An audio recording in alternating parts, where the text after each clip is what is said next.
Vambora, né? Começar. Tá todo mundo pronto? Já posso começar e tal? Sim, senhor capitão. Só tem dois alunos. Não, assim que é bom.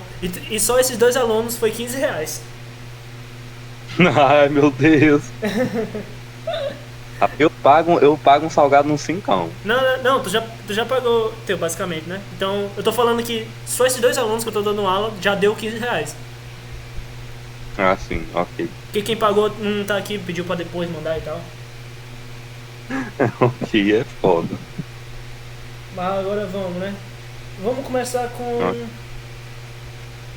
com o mais simples de falar, mais rápido também. O novo assunto de PO. Vamos começar com programação orientada a objeto. Pois então, vamos lá. Deixa eu só tirar o ventilador para não brincar muito, mas vamos lá. Programação orientada a objeto, começando aqui. O novo assunto que ela passou, como você se lembra, é do AWT, do Swing e do JavaFX, cuja ela não se aprofundou muito nisso. Nos slides, por exemplo, tem 1 bilhão de slides para mostrar quase nada, só um monte de componente. Mas enfim, eu acho que nesse simulado ela vai perguntar mais sobre a teoria mesmo. Pois vamos começar a descobrir o que é. Pois vamos lá. A gente tem um dos tópicos que ela abordou no simulado foi a programação visual. Programação visual, o próprio nome já diz, o que já aparenta mostrar o que é mais. É a utilização de interfaces gráficas para desenvolver programas.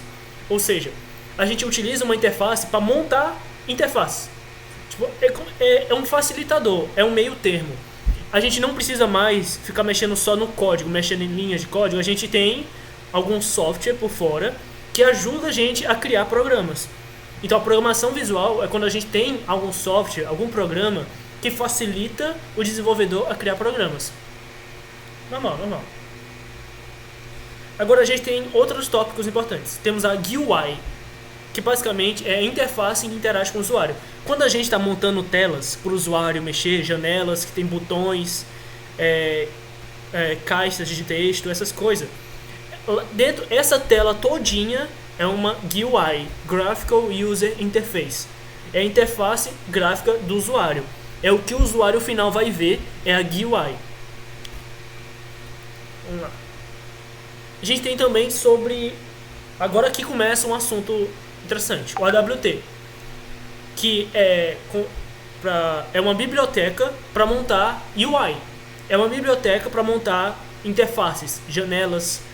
É uma biblioteca para montar aplicativos desktop. Vamos lá.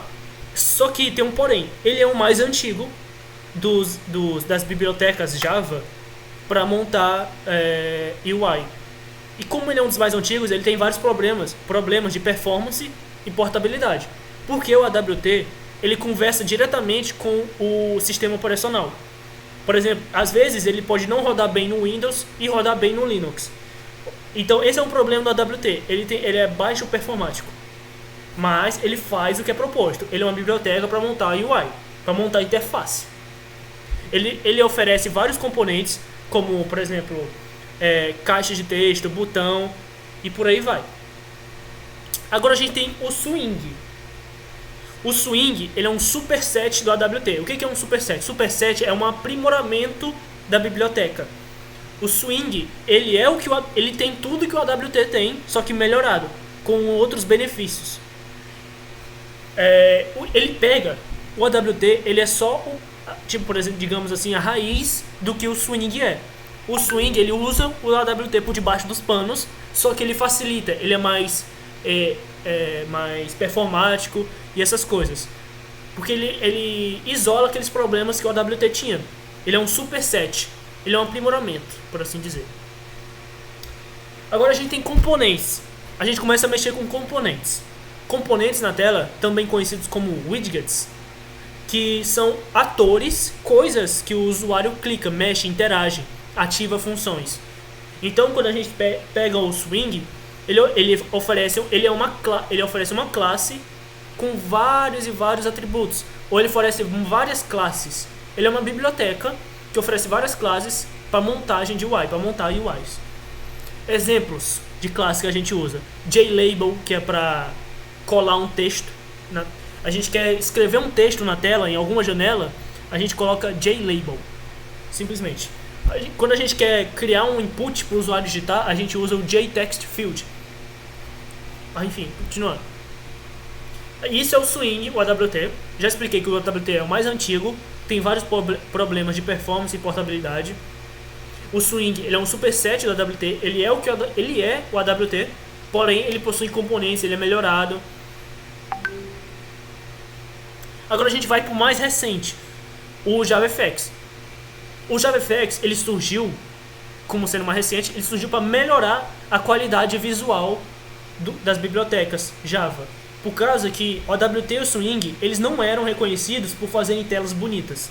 O JavaFX, ele proporciona que a gente crie telas bonitas, modernas, e ainda assim utilize dos benefícios do Swing. Criar componentes, criar componentes, lançar a aplicação, e ele roda no desktop. O JavaFX, assim como o Swing, ele é uma biblioteca de montagem de UI. Agora, uma coisa importante de se notar é que o Swing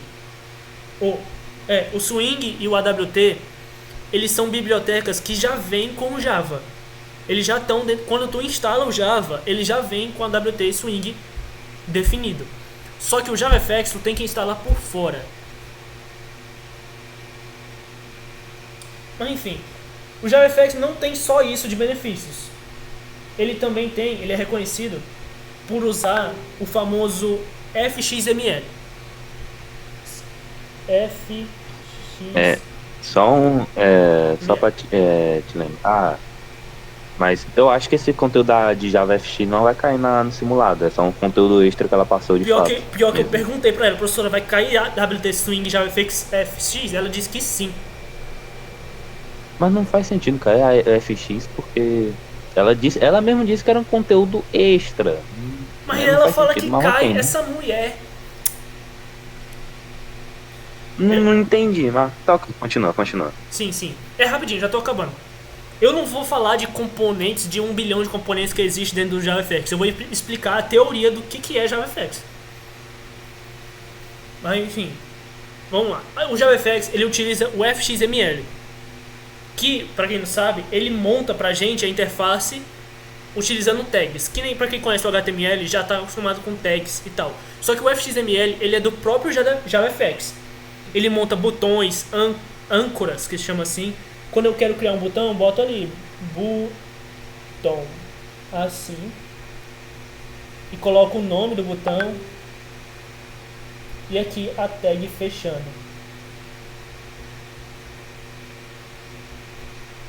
Agora, esse é o FXML, é o que o JavaFX usa para montar interfaces. Isso aqui é 1000 vezes melhor do que tu fazer um new button, assim. Que ele abstrai a criação de interface. Tu não precisa mais mexer diretamente no código. Tu mexe com o FXML, que ele cria para você. Isso aqui vai basicamente fazer isso. Não só isso. Oi? Não tem esse JavaFX que tu tá explicando? Ela só colocou só como complemento. Ele não cai no simulado. Bom, pois então, facilita muito o trabalho. Porque a AWT e Swing, eles não são muito complexos. Não, porque a AWT, Swing e o não, Gui, pô, eu juro, sério, eu perguntei pra professora, vai cair JavaFX? Ela disse que sim. Agora, se ela falou 3 dias depois que não vai cair, aí é foda. Pois é, só que ela falou lá na alfa. Meu Deus. Eu não sei, eu não confio muito não. Eu perguntei pra ela, professora, vai cair AWT Swing e JavaFX? Ela falou que sim. Aí eu, beleza. Tu vai ver na hora lá da prova. Não, eu tô rezando pra não cair. Por mim não devia cair porra nenhuma e a prova só devia ser empreendedorismo em inglês. Mas, infelizmente, tem que estudar isso aqui. Bom, agora a última coisa, para terminar a PO, um novo assunto de PO, que é o Scene Builder. O JavaFX, ele trabalha com os seguintes componentes. Vou já explicar o que é Scene Builder. A gente tem os componentes, né? Tudo, os botões, tudo são componentes.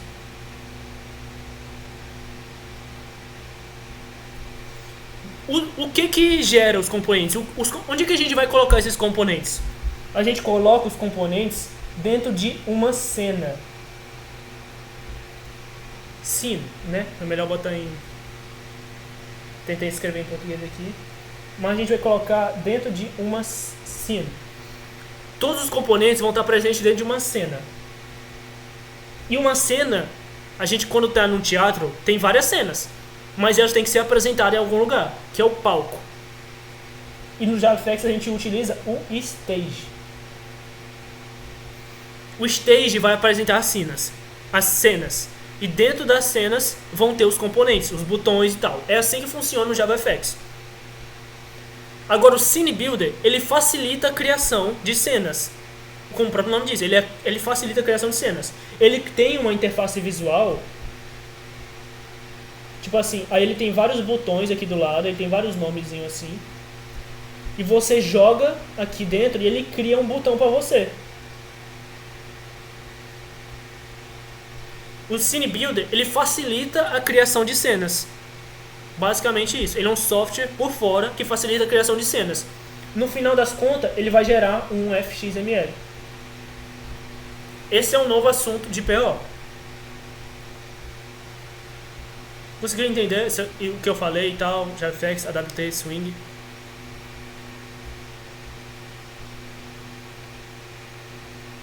Qualquer coisa. Rapaz, consegui o negócio que às vezes eu fico perdido no assunto, mas de boa. Só reassistir depois. Tudo bem. Aí agora aqui, eu vou pro assunto normal de PO, que é muito provavelmente vai ser 97% das questões, vai ser só isso. Então vamos lá. Java básico vai ser o que vai cair. Você vai ter que saber obrigatoriamente quais são as estruturas de repetição. Não é possível, você tem que saber, você é obrigatório saber como que funciona um if, como que funciona um if, else e como que funciona um switch.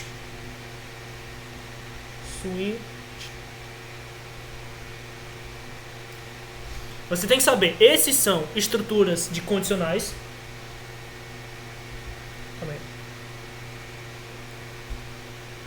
Que são os condicionais.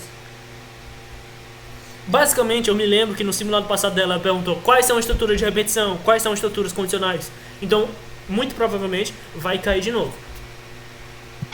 Sim. Ela passou também com uma situação de você usar switch e if. Realmente, o único dessas estruturas condicionais que eu não entendi foi o Swift. O switch. Então eu vou explicar o switchzinho rapidinho. O switch, ele é um aprimoramento, digamos assim. Ele facilita a leitura.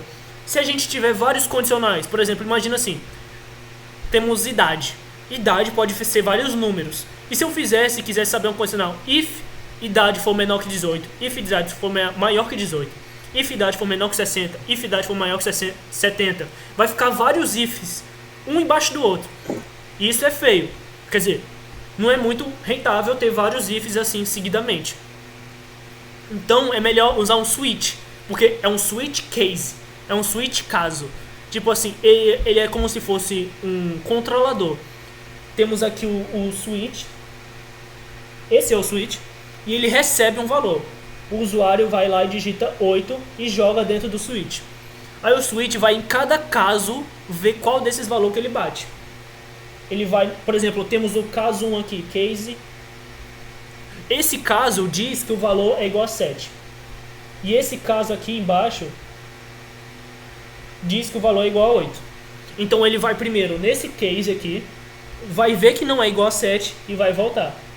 Aí ele vai nesse case aqui, vai ver que é igual a 8, aí sim aplica a condição.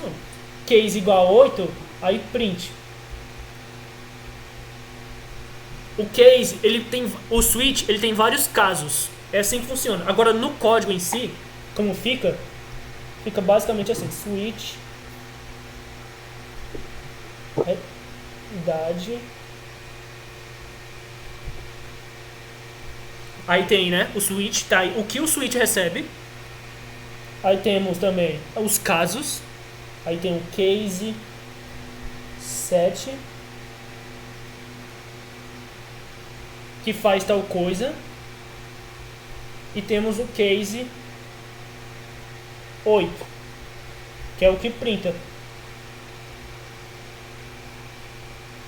Então o switch, ele é esse controlador. Ele é como se fosse um interruptor. Ele recebe uma idade e essa idade vai passando em cada um desses casos.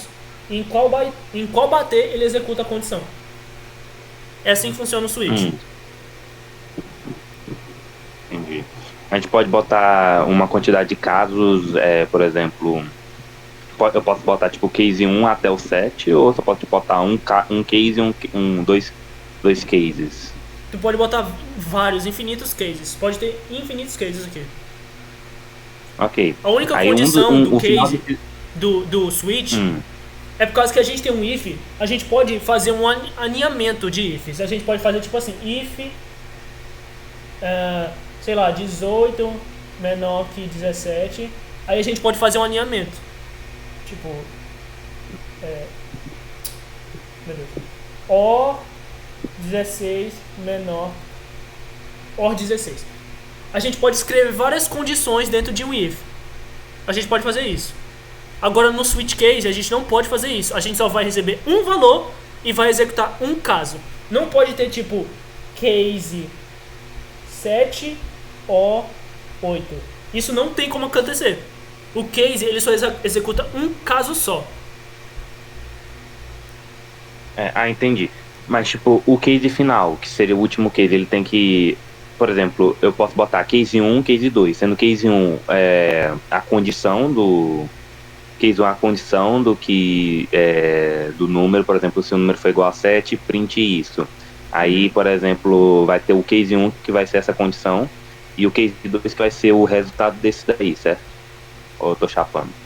Não, é esse jeito mesmo que acontece o case. A gente também tem no case o padrão, o default. Que se, digamos assim, não é 7 e nem 8, aí a gente pode ter também o default. Opa. Tá. Oxi. Ah, tá. A gente pode ter também o default. Que esse aqui vai ser executado por padrão. O que tiver aqui no condicional vai ser executado se nenhum desses aqui de cima passar. Esse é o default. Sim. Essa é uma característica do switch case também. Mas o que tu falou tá certo. Se tiver case 1, case 8, case 9, pode ter vários e vários cases. Ok. E importante também que quando tem dentro de um case, aqui vai acontecer alguma coisa. Vai ter vários códigos aqui e tal. E aqui vai também ter um break. Que o break ele vai sair do switch. Ok, só uma pergunta. Eu posso, por exemplo, ter dois cases e depois do case dois cases que tipo fazem algum tipo de processo, por exemplo. Se o número for igual case 1, se o número for menor que 10, case 2, se o número for menor que 8. Não tem como fazer assim. Não tem como então, case, idade. Não tem como. Ele só trabalha com uma chance só. Ok, então é só tipo um processo e um resultado desse processo, certo? Só um. Ele não trabalha com menor, maior. Entendi. Okay. Essas coisas só tem no if e no if else, né? Normal. Entendi. Então ele só trabalha com igualdade mesmo, não trabalha com nem menor e nem maior. Só com igualdade. Okay. Isso. Outra coisa importante. Não existe else assim. O else sempre é o se não. Ele não tem uma condição, ele só é o se não. Else, aí executa. O else não possui condição. O else é literalmente o se não. Se algo não acontecer, ele executa. Não importa a condição que ele exija.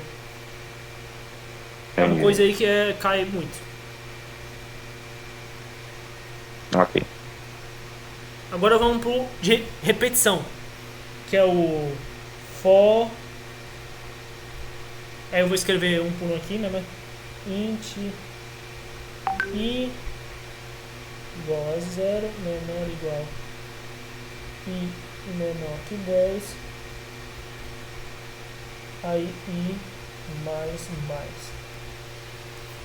Esse é um for comum. Aí eu vou escrever outro for, digamos assim, sei lá, produto em carrinho. Esse é outro for. E temos o while e menor que 10. E também temos o do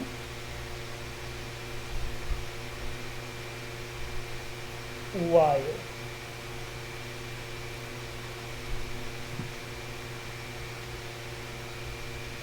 Pronto. Temos essa estrutura de repetição. Eu preciso explicar algum deles aí, caso não entenda. Bicho, o do while, do while, eu não entendo muito bem essa estrutura de repetição. Tudo bem. Eu vou dar um exemplo. Eu vou usar o while para explicar o porquê que o do while existe. Ok. Enquanto isso, Guilherme, tu tem que Oi. saber uma coisa.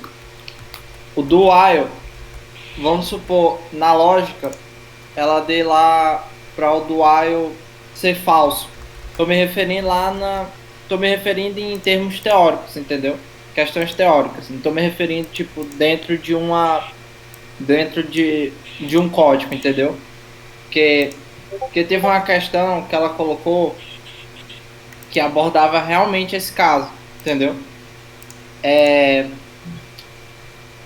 Aí eu só queria te dizer um negócio que é para tu prestar atenção, que o do while na forma falsa, tipo, ele só faz apenas uma vez ele faz isso. E ele só vai codar uma vez.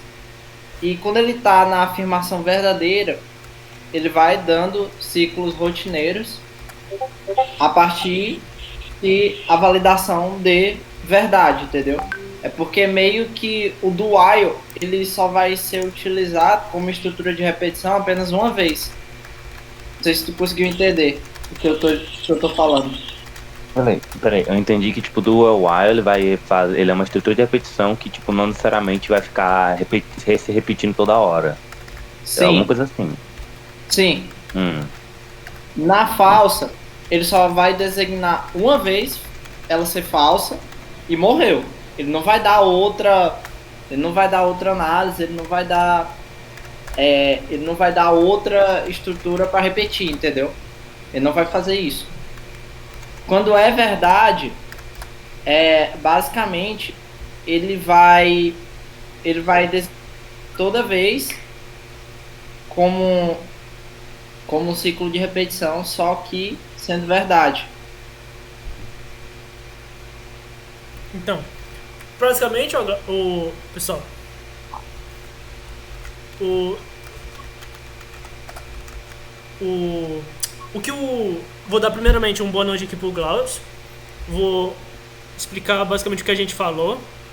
Então, Glaucio, já que tu chegou agora, o que aconteceu foi, a gente falou de PO, a gente falou programação visual, GUI, AWT, Swing, JavaFX, mas agora a gente entrou no assunto importante, que é o assunto realmente que eu acho que vai ser 97% da prova, que é Java básico, Java essencial.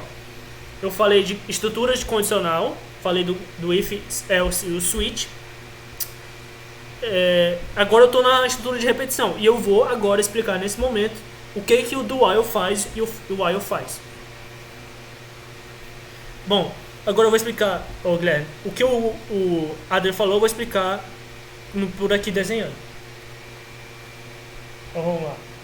O while, ele é uma estrutura, digamos assim, eu tenho esse código aqui. Eu vou escrever um código. Int I igual a 0. Eu vou usar o while. While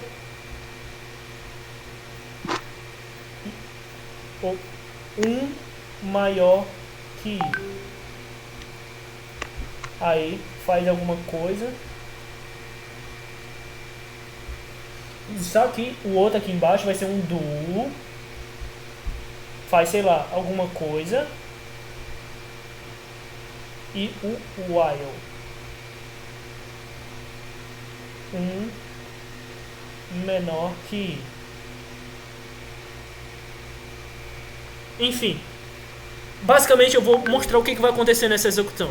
A gente tem a variável I igual a 0. Ela vai chegar aqui nesse while. Ele vai ver a condição.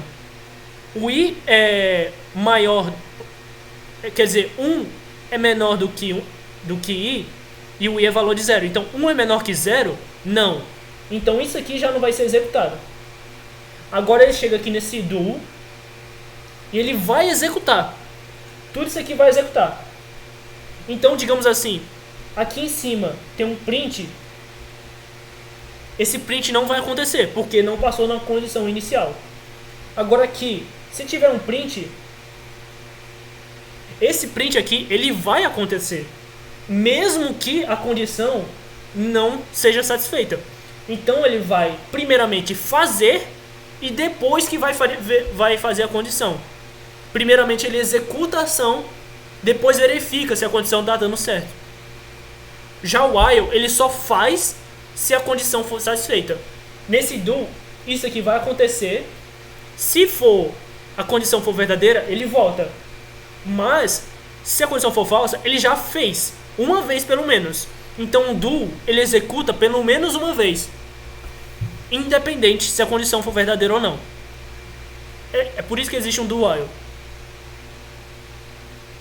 Entendi. Ok. Então a diferença entre o while e o do é que o do ele vai executar pelo menos uma vez. Já o while não, ele pode não executar. Isso. Se for falso, ele... Se for falso, não importa, por causa que ele executou pelo menos uma vez o do while. Pois é, só que... Se for verdadeiro, vai continuar. Ele vai voltar. Exatamente. Se fosse no while normal, ele não iria executar se fosse falso, entendeu? É isso aí. Então essas são as estruturas de repetição. Temos o for normal, temos o for each, o for each é português, para cada. Então, para cada produto, quer dizer, para cada produto, eu leio desse jeito, ó. Para cada produto no carrinho, executa alguma coisa. Basicamente isso que está escrito. Para cada produto no carrinho. A gente tem uma lista aqui, e dentro dessa lista tem vários produtos. Então, para cada produto dentro desse carrinho, faça alguma coisa. Então, esse é o for each. Ele itera por cada elemento do carrinho. Aqui também eu não coloquei, mas antes de tu declarar, tu tem que colocar que tipo que é. Então tu ia colocar, sei lá, product, aí produto. Porque tu sempre tem que dizer o tipo que vai ser. Ele não sabe qual é o tipo de produto. Mas enfim, isso é coisa do Javas. Vamos lá. Falei de estrutura de repetição, estrutura de condicional. E por aí vai. Agora aqui...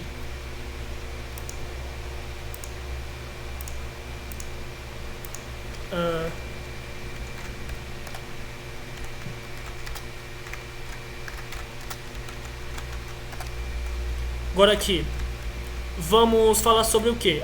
Sobre polimorfismo, né? Ou sobre PO de verdade. Então a gente tem no PO de verdade. Eu não sei se eu quero falar de J, Option Pain, essas porra. Mas... Parece que vai. Vai cair, com certeza. É porque eu não tenho um exemplo na cabeça aqui agora de Java Competition Claim. Eu nem lembro de usar direito. Mas enfim, eu vou continuar falando sobre PO, que eu acho que vai cair muito. Que é herança, polimorfismo, encapsulamento. Então vamos lá. Primeiramente, né? O encapsulamento. O encapsulamento é quando a gente deixa os atributos de uma classe privado. A gente tem uma classe pessoa, por exemplo, e tudo dentro, e os dados, entre aspas, da pessoa, o CPF, número, a gente não quer que eles sejam diretamente acessados por outras classes. Então a gente deixa eles privados. Então, agora, o que a gente fez? A gente privou os atributos da classe. O que aconteceria se não tivesse privado? Se não tivesse privado, a gente podia, sei lá, fazer desse jeito assim, ó.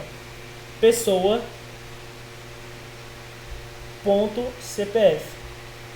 E isso quebra a regra do encapsulamento, porque a gente está acessando diretamente o atributo da classe. Só que toda classe tem que ter seus atributos privados pelo encapsulamento. Beleza, se isso aqui não tem como ser feito, como que a gente tem acesso aos atributos? A gente tem acesso aos atributos pelos getters e setters. Primeiramente, os getters, eles retornam o valor do atributo. Dá exemplo aqui do CPF, digamos que ele é uma string. Então ele vai fazer tipo public string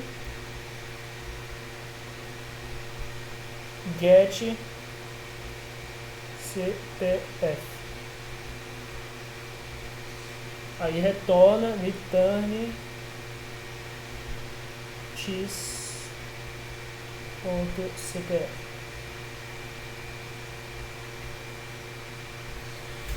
Basicamente o get, como o próprio nome diz, ele pega, ele retorna, ele coleta, ele serve para contrapor esse problema aqui de cima. Ao invés da gente acessar diretamente o atributo, a gente acessa ele por um intermédio, por uma função intermediária, que é o get. Agora a gente tem como que a gente muda esses atributos, já que a gente não pode acessar eles diretamente. A gente utiliza os setters. Basicamente, eles mudam o atributo, eles trocam o valor dele, eles setam o valor diferente. Agora aqui vai ser public void set cpf.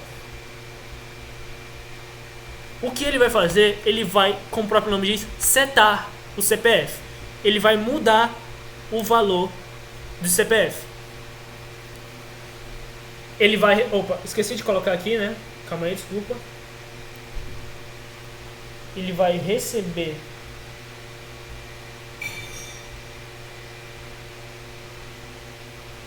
CPF, continue depois. Ele vai receber um valor e vai fazer a atribuição. Ele vai pegar o valor atual e vai mudar para o novo.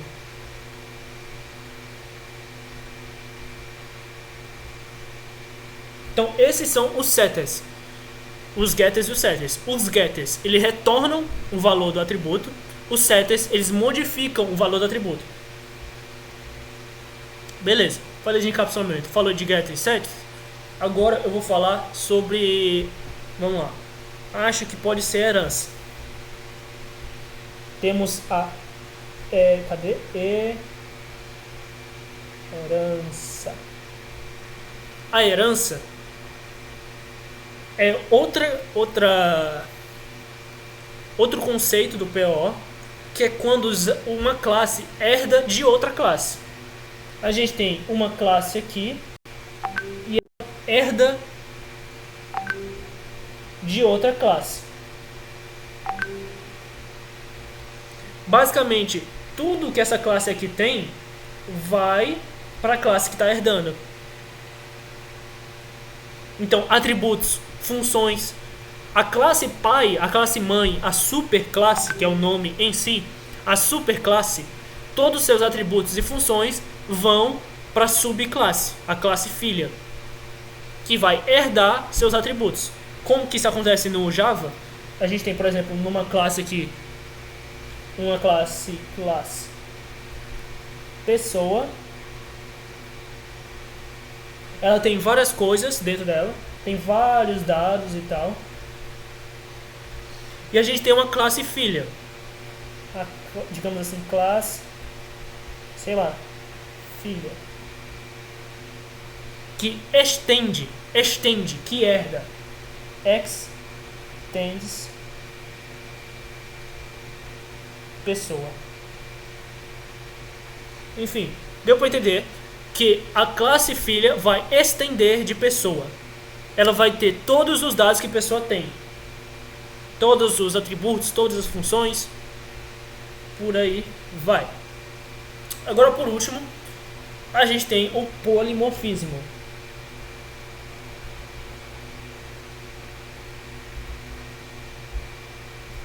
Que é a capacidade... Oi? Pode falar. Não, você vai falar, polimorfismo não é tão diferente de herança, porque você tem um estático e dinâmico, tá ligado? Eu acho que o estático ele é mais diferente de herança, ele não pode ser caracterizado como herança. Ah, não, mas deixa. Polimorfismo não é herança de qualquer forma, porque é só a o polimorfismo ele não depende a... da herança. Ele tem dois tipos de polimorfismo. Ele pode herdar métodos, Pode falar. Tu abordou lá em cima o que? Foi a parte dos construtores, foi? Foi o... Não, aqui eu tava explicando a herança. O que é herança, como é que faz no Java. Ah, sim. Eu só queria saber a relação dos getters e setters. Eles seriam aquela parte que você faz para designar Adler, tipo, get é para você pegar um atributo privado, tipo aqui como o Luiz colocou aqui.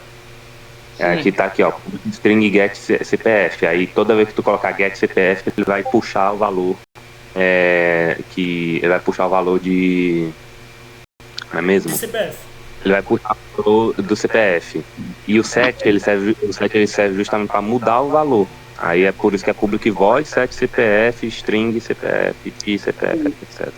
Isso. É isso. O getters e os setters existem por causa do encapsulamento. Não tem como a gente acessar atributos privados. A gente precisa de algum jeito para acessar eles. São com os getters e os setters. Os getters retornam uma função e o set ele atribui um novo valor a esse atributo. Beleza? Daniel tá pedindo pra liberar o acesso aí, mano. Vou liberar. Calma aí. Eu nem sei se o Pedro mandou, mas eu vou confiar na palavra dele. Mano, assim, ó, eu posso pagar mais do que R$2, só porque eu realmente não tenho Pix, só pra avisar. Tudo bem. Tu pode pagar pro Ian. É o quê? Tu pode pagar pro Ian. O Ian é pobre, desgraçado. Não, de boa, tipo, eu te pago um salgado, não ironicamente, eu te pago um salgado 5. Pô, então eu vou adicionar o Ian aqui. Ok. Vou avisar o Ian.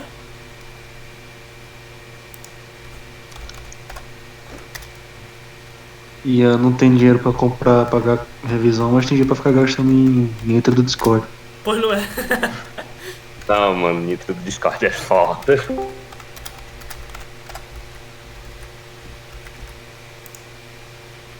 Valeu, novo. Pô, salve, povo. Já adicionei o Daniel, já adicionei o Ian. Tá feito já. Deixa eu ter certeza que tá tudo certo. Então tá aberto amanhã, cara. Não sei, mas tá tudo bem. Também aceito o dinheiro. Ok. Não, tá todo mundo. Tipo, aqui eu peço dinheiro físico aqui mesmo e te pago amanhã. Oi? Ah, podia ser assim. Se pá que eu pego logo o dinheiro aqui físico em casa mesmo e te pago amanhã. Beleza. É porque eu fiz isso com o Guilherme e o Melquides. Droga, se eu soubesse. Mas relaxa, a gente não falou de muita coisa hoje, só pra voltar um pouquinho o que a gente falou. A gente falou basicamente o que eu já mostrei pra vocês, né, na aula passada. Normal. E a gente tava falando agora do assunto mais importante do PO, que é o Java em si, que é o que a professora vai cobrar. Primeiramente eu expliquei os condicionais, o if else, o else, o switch. Eu expliquei como é que funciona o switch aqui embaixo.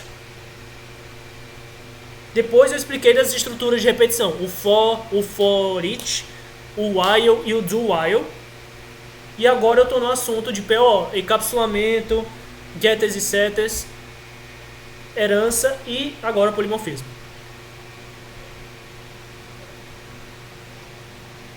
Mas, para começar, né, polimorfismo, existem dois tipos de polimorfismo. O static e o dynamic. Eu acho que é dinâmico, eu acho, se eu não me engano.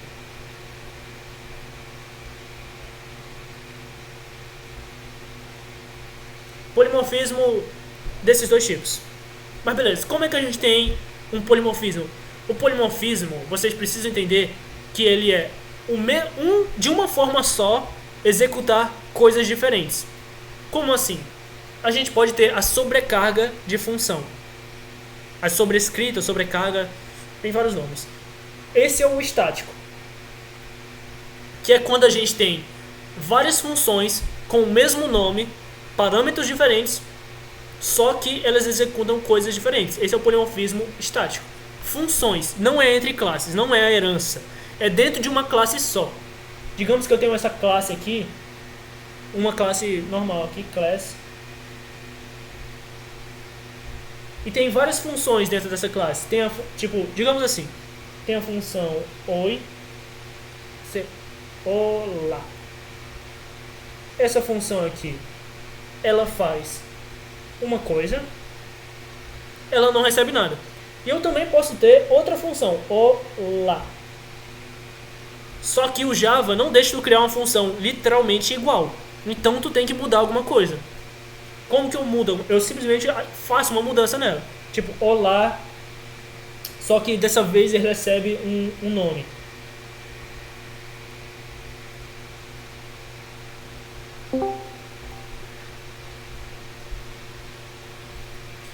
Eu também posso criar a mesma coisa, mesmo olá. Não pode ser literalmente igual. O que é isso, doido? É polimorfismos estáticos. Aqui também é entretenimento aqui. Não, tô falando desse Papai Noel aí mesmo, pô. Ah, Eu porque gostei, assim, viu? né? Papai Noel tá precisando pagar as contas. É isso. É isso, pai. Mas relaxa. Só pra agora explicar o que aconteceu, o que a gente tá explicando pro Daniel. A gente falou do assunto novo da Sara que muito provavelmente, pelo que tava falando, não vai cobrar, que é o AWT Swing Java FX. Mas o Beleza, assunto isso a gente tinha visto ontem, né? Isso que a gente tinha visto ontem, normal, tá tudo escrito aqui, normal. Agora a gente chegou num assunto importante mesmo, que vai ser 97% da prova de PO, que é o Java normal, o Java comum. If, Eu else. também tô no clima do Natal. Então, Panetonezinho. tem um panetone lá embaixo, que eu vou pegar ali já. Mas, ó, Ó, temos as estruturas de condicional, if, else, switch. Eu expliquei o que é o switch, por que ele existe. A gente também tem as estruturas de repetição, o for each, o while e o do while. Eu expliquei como é que o do while existe. Também a gente tem, agora eu cheguei mesmo na parte de POO de verdade, que é o encapsulamento, herança e polimorfismo. Getters e setters também. Nesse exato momento eu falando de dois tipos de polimorfismo, o static e o dynamic. O static, ele ocorre em uma só classe e é sobrecarga de função, sobrescrita de função. Static ocorre dentro de uma só classe, como está aqui, ó. Isso tudo aqui está dentro de uma só classe.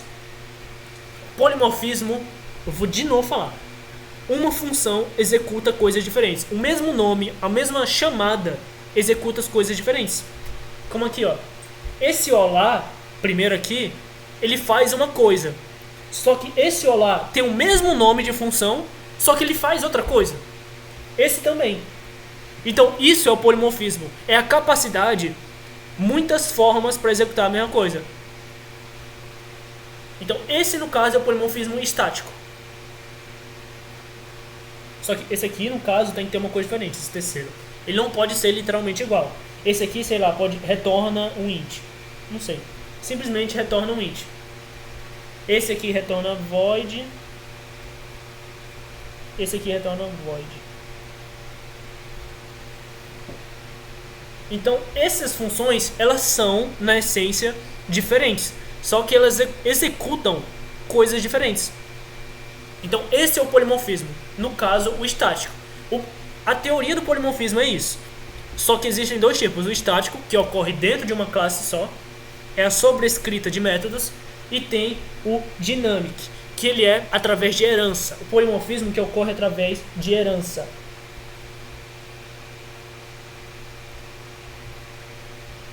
Eu vou dar outro exemplo aqui. A gente tem uma classe pai, né?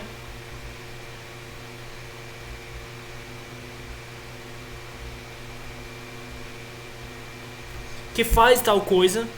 Pode fazer uma coisa, sei lá. Eu vou dizer do mesmo jeito. Sei lá, pode ser olá. E faz um print. Eu vou escrever print mesmo, porque eu não vou escrever salt, não. Print. Oi.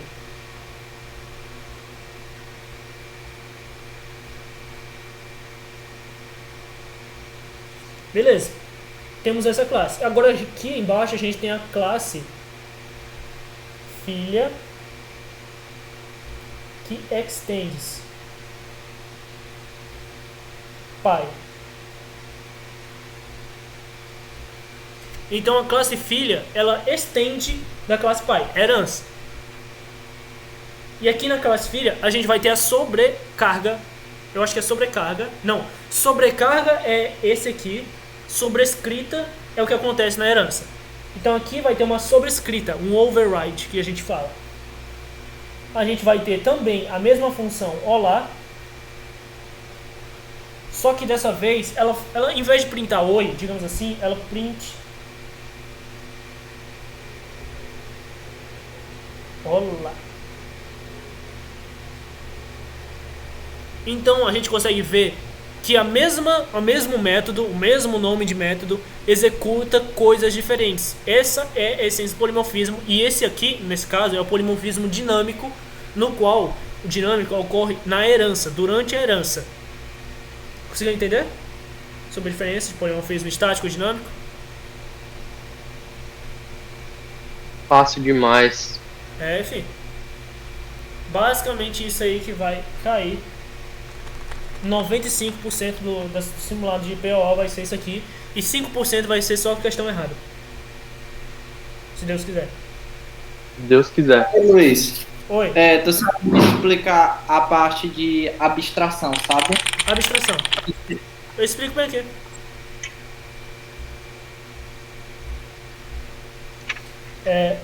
A abstração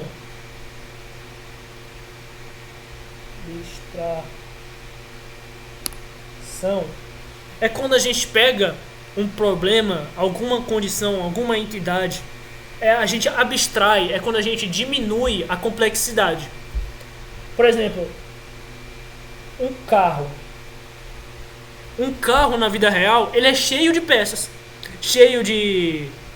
ele pode ser de um tamanho, ele pode pesar tanta coisa, ele pode ter tantas rodas, ele tem uma complexidade enorme, ele é muito complexo. Como que eu implemento ele no código? Eu abstraio ele, eu vejo o que um carro é. Um carro ele tem portas, rodas, motor, altura, tamanho, peso. Eu diminuí a complexidade do carro para 5 atributos. Então eu abstraí o que é um carro em só 5 atributos. Então essa é a abstração. Eu pego alguma coisa complexa e diminuo essa coisa complexa para algo mais simples. Isso é a abstração que a gente usa.